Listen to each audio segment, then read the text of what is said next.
setelah sesudi sholat sebagai layaknya sholat malam. Apa yang terjadi waktu sholat malam itu? Ternyata Nabi dalam sholat itu disertai dengan tangis pelan-pelan, sedikit demi sedikit nangis.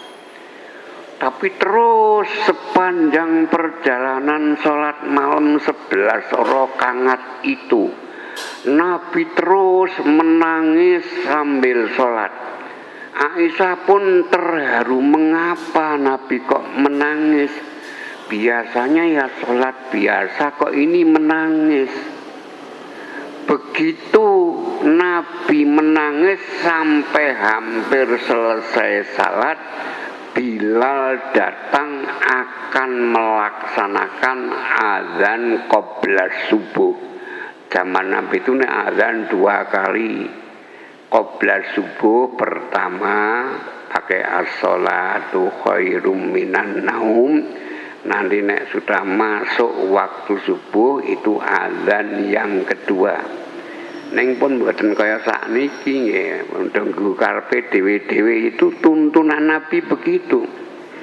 Nah, Bilal pada waktu menyaksikan juga akhir salat kok Nabi menangis, bahkan terlihat sinar malam dari bulan yang amat terang itu menyinari tempat sujudnya Nabi itu.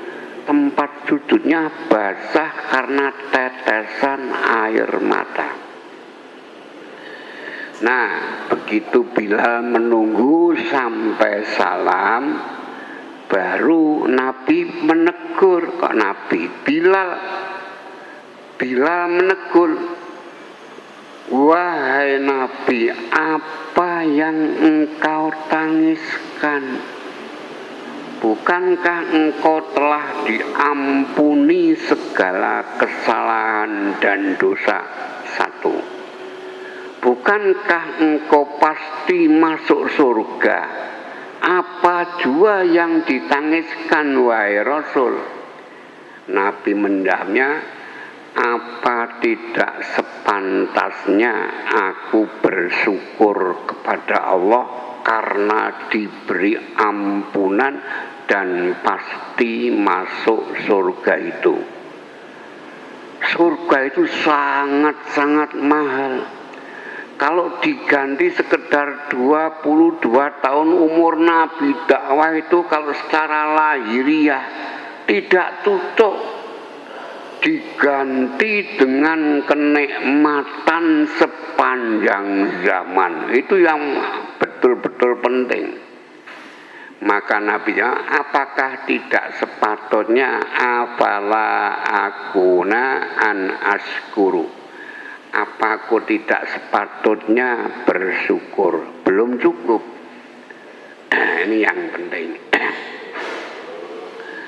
Ketahuilah wahai Bilal, malam hari ini waktu saya salat itu kebetulan saya mendapatkan ayat yang turun, yaitu surat Ali Imran 190 sampai beberapa ayat.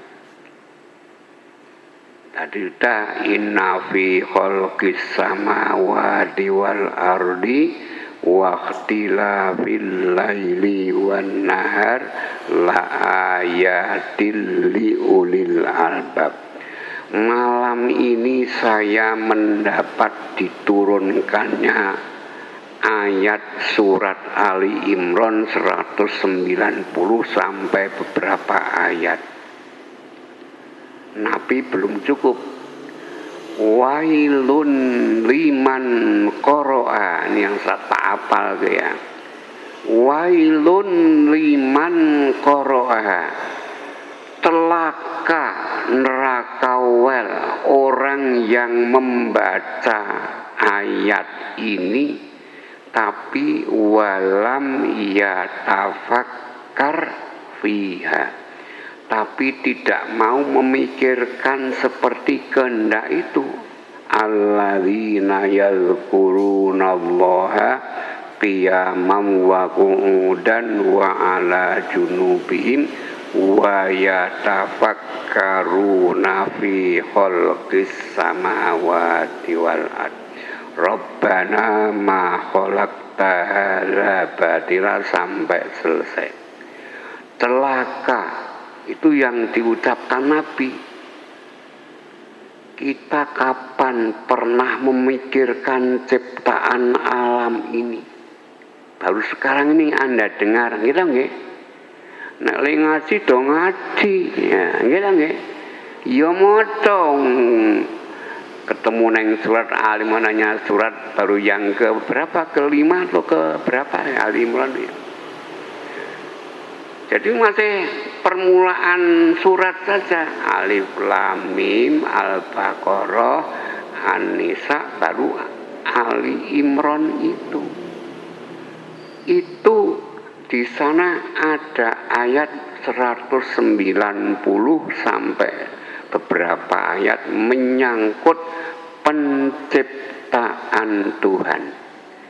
Kalau orang membaca ayat itu tidak mau memikirkan tentang ciptaan Allah, celaka, bisa masuk neraka wel. Itu Nabi. Nah, bagi kita bagaimana? Seharusnya juga sesekali setiap waktu yang mungkin kita mencari dan merenungkan tentang penciptaan langit dan bumi dan peristiwa seluruh seisinya yang akan mampu meningkatkan kesadaran iman kepada Sang Pencipta. Itu yang sangat penting. Jadi menanamkan kesadaran tentang Sang Pencipta ini betul-betul sangat-sangat mendasar untuk menambah keimanan. Nah, itulah di dalam surat At-Taghabun ini ada kata-kata khalaqas samawati wal ardo bil haqqi. Allah menciptakan seluruh langit dan bumi dengan benar, bil haqqi, dengan benar. Tidak ada sia-sia. Penciptaan itu akan menumbuhkan kesadaran iman kepada orang yang merenungkan penciptaan Sang Maha Mencipta itu. Itu yang sangat penting. Itulah baru khalaqas samawati wal ard. Nah, ini terusnya yang baru akan kita bicara tentang perangkat rohaniah ini. Wa sawwarakum. Kata sawwara para ulama biasa mengartikan jagrak. Membuat jagrak, membuat gambar jagraknya orang. Saya seperti ini, Pak Idar seperti itu, Pak Seben jagraknya lain lagi. Itu yang membuat jagrak seperti itu sehingga begitu indah secara lahiriah, apalagi sampai batiniah.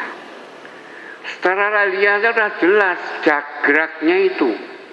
Kalau saya menerjemahkan, mengartikan sawwara itu dalam bahasa sekarang, saya terjemahkan mendesain. Desain itu gambar. Kalau pemborong rumah itu membuat rumah mesti membuat desain dulu, gitu nggih?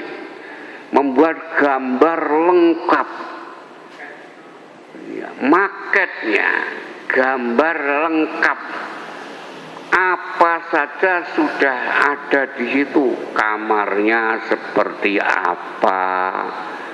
Nggon kamar tidur seperti apa, WC-nya di mana, nek nganggo sapi tengkek kengen itu semua desain ada. Jadi Allah itu sawwara, membuat desain, membuat ngengrengan gambaran penciptaan manusia. Manusia belum dicipta tapi sudah didesain lebih dahulu, dingengreng irunge kaya ngopo, mripate kepiye dan seterusnya, itu mendesain. Nah, ayat berikutnya ini fa'ahsana suwarakum. Allah membuat sebaik-baik fa'ahsana, sebaik-baik gambaran desain itu. Jadi desain itu sudah sebaik-baik dan selengkap-lengkapnya. Kalau saya mengacu kepada tafsir yang agak besar, yaitu tafsir Al-Marawi, yang oleh kalangan orang NU itu dipandang tuh tafsirnya kertasnya putih, meskipun kertasnya dicetak kuning, neng isinya itu putih, karena menyangkut modern tadi itu. Nah, bagaimana modernnya itu? Mustafa Al-Marawi menerjemah, menafsirkan fa'ahsana suwarakum. Saya agak ngapalke, mudah tidak dulu ya. Yaitu bagaimana membuat desain yang sebaik-baiknya itu. Haitsu idda'akum, di mana Allah menempatkan fikum, kepada dirimu, al-quwa, potensi-potensi. Wah, potensi itu yang bersifat rohaniah. Kita diberi potensi rohaniah di samping potensi jasmaniah. Gimana?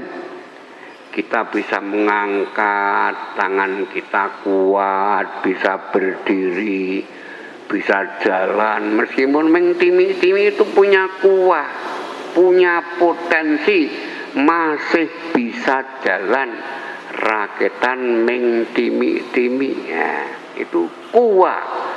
Kuah itu jamak daripada kuah. Jadi manusia diberi potensi atau kekuatan jasmani dan rohani.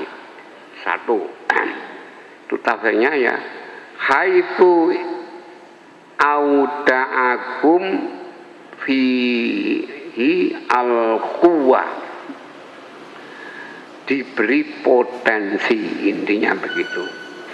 Yang kedua, wa masyairul zahiri wa masyairul batini. Artinya masyair itu tanda-tanda kemanusiaan. Diberi potensi satu, diberi tanda-tanda kemanusiaan yang lahir. Jagraknya seimbang, tangannya tidak terlalu panjang, tidak terlalu pendek, tidak seperti tangannya munyuk panjang sekali, meh podo karo dawane sikil, gitulah ya. Tapi manusia tidak sama, tapi sangat indah. Itu tanda-tanda kemanusiaan yang lahir, yaitu keseimbangan jasmani. Rupanya kalau makan tidak ngokop tapi dengan tangannya, itu keindahan jasmania. Tidak ada manusia